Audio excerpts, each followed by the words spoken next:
Como chegou a Bíblia no Brasil? Um dos elementos mais fascinantes do grande panorama que é a história, sem dúvida, é a preservação e disseminação das Sagradas Escrituras. Estimativas nos dão conta da existência de 1.631 línguas ou dialetos para os quais a palavra de Deus tem sido traduzida, total ou parcialmente, sendo que deste número, 266 idiomas possuem a tradução da Bíblia inteira, ou partes dela, e 420 contam com a tradução completa do Novo Testamento. Durante o ano de 1977, houve 27 idiomas para os quais, pela primeira vez, foi vertida uma porção das Escrituras. A primeira tentativa para produzir uma parte do Novo Testamento na língua portuguesa foi feita pela rainha Leonor. Ela viveu do ano 1458 ao ano 1525, esposa de Dom João II de Portugal. No ano de 1495, esta insigne monarca mandou imprimir às próprias expensas a tradução da Vita Christi, a vida de Cristo, uma harmonia cronológica dos evangelhos, compilada por Ludolfo da Saxônia. A obra baseia-se no Evangelho de Mateus, com citações copiosas dos outros evangelhos. Saiu uma segunda edição em 1554. O frade Bernardo de Brivaga produziu uma tradução dos Atos dos Apóstolos e das epístolas de Tiago, Pedro, João e Judas, e esta foi publicada em 1505, também sob o patrocínio da rainha. Depois da morte de Leonor, esses livros desapareceram das bibliotecas devido a uma reação do clero. Muitos anos transcorreram sem que aparecesse qualquer outra edição das Escrituras. João Ferreira de Almeida nasceu em Torre de Tavares, Portugal, em 1628, órfão. Enquanto criança, morou com uma tia clériga, residente em Lisboa. Com apenas 14 anos de idade, mudou-se para a Holanda e logo depois foi para Malaca, colônia dos holandeses, desde 1616. Durante esta época, converteu-se por meio de um folheto escrito em espanhol. Ele casou-se com a filha de um pastor holandês da Igreja Reformada. Morava em Batávia, hoje de Jacarta, a capital da ilha de Java, onde se tornou muito ativo no trabalho de evangelização. Dotado de excepcionais conhecimentos linguísticos e grande atividade intelectual, com apenas 17 anos de idade, traduziu para uso pessoal o Novo Testamento para o português, usando a versão latina de Beza e as versões em espanhol, francês e italiano. Mais tarde aprendeu grego e hebraico.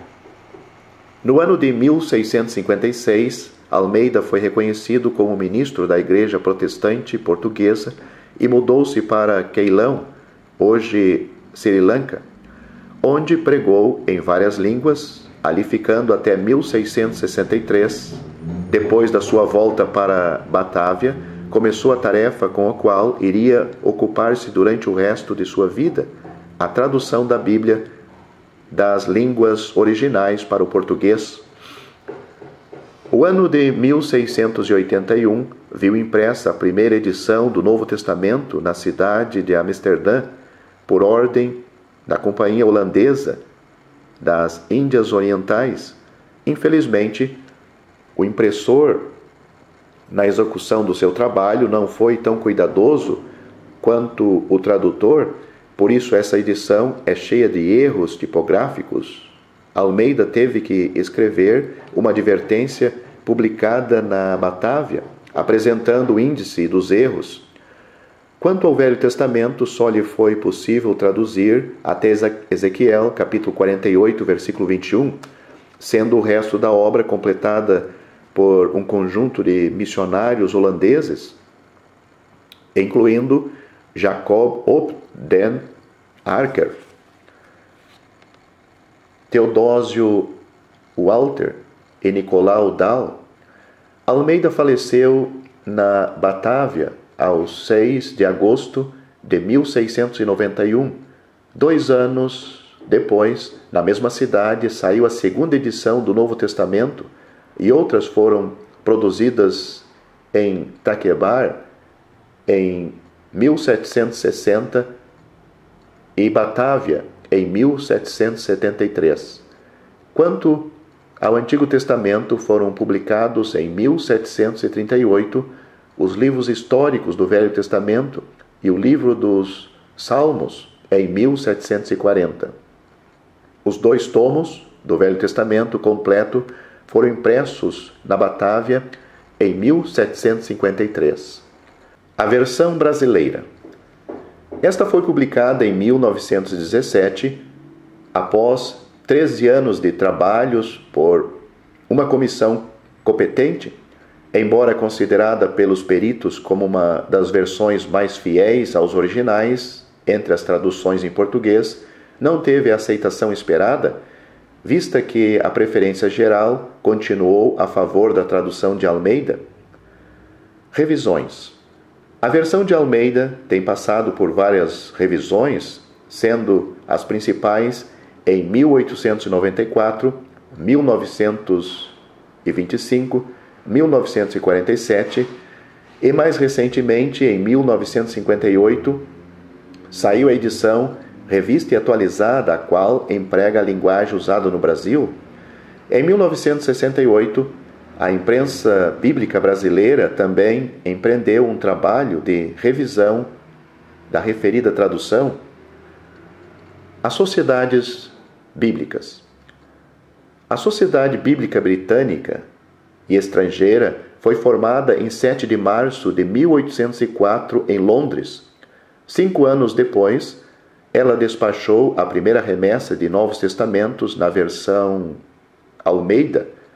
Durante o ano de 1819, reproduziu a primeira edição da Bíblia Portuguesa em um só volume.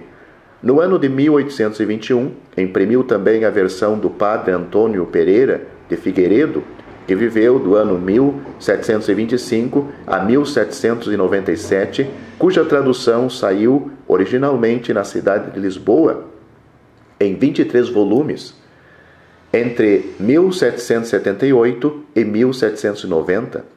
Esta versão foi descrita como um trabalho de alta dignidade, monumento de prosa portuguesa.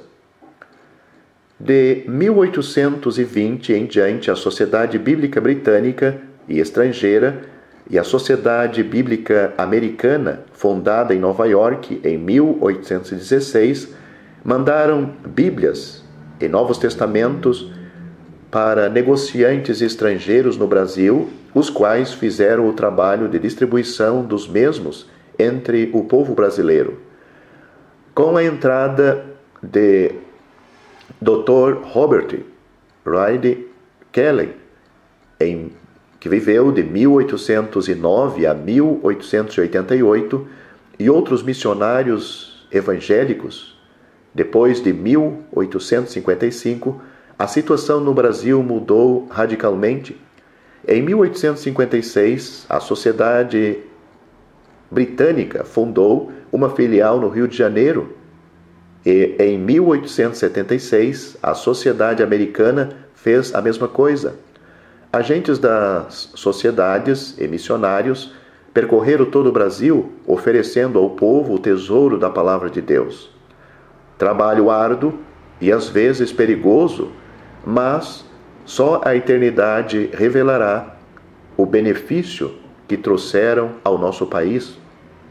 A Sociedade Bíblica do Brasil, criada para exercer o papel anteriormente exercido pelas sociedades britânicas e americana, foi inaugurada no dia 10 de junho de 1948. Quando falamos na distribuição da Bíblia no Brasil, não podemos deixar de mencionar os esforços da Sociedade Bíblica Trinitariana, fundada em 1831, Imprensa Bíblica Brasileira, fundada em 1940, e Sociedade para a Distribuição das Escrituras Sagradas, fundada em 1888, e também os Gideões Internacionais. É justo também considerar o trabalho abnegado dos compositores, que desde os mais remotos tempos têm se empenhado na árdua tarefa de colocar a palavra de Deus nas mãos do nosso povo. Muitos deles, no passado, têm arriscado as suas vidas no desempenho deste nobre trabalho, e no presente muitos outros vêm continuando o serviço em condições mais favoráveis, porém com o mesmo amor e dedicação. São heróis anônimos, a quem o Senhor conhece e certamente dará o seu galardão. Devemos dar muitas graças a Deus por termos hoje o seu livro completo ao nosso alcance, bem como por aqueles por intermédio de quem Ele tornou isto possível. Depois de todas estas considerações, só nos resta perguntar se realmente estamos usufruindo as riquezas da palavra do Senhor. Será que a nossa espada está um pouco enferrujada? Desvenda os meus olhos para que eu contemple as maravilhas da tua lei. Salmo 119, versículo 18. Seca-se a erva e cai a sua flor, mas a palavra de Deus permanece eternamente. Isaías capítulo 40, versículo 8.